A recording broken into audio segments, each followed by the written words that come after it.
pakinggan yung mga salita. Kasi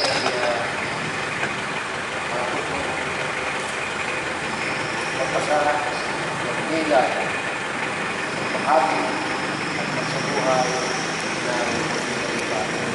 Panginoon, nabalito, daragay na rin sa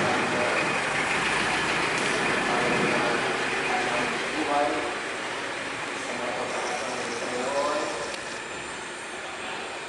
Inisip mo po ang aming mga puso, ang aming isip, na makaligtaan namin ang mga araw namin sa buhay at magtuon namin ang mga sandali ito upang makinig lamang sa iyo.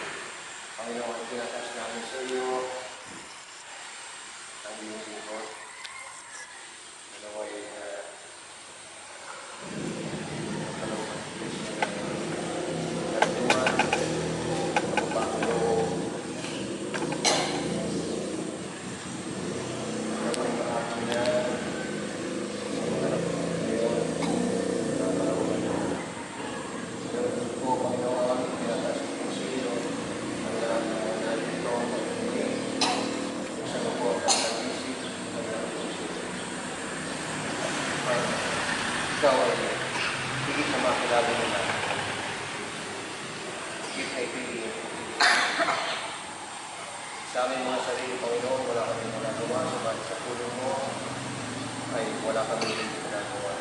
Kaya kung may sabi na kung dalawa ng sa amin ay nakatipon sa iyong pangalan, ikaw ay nasa piling namin.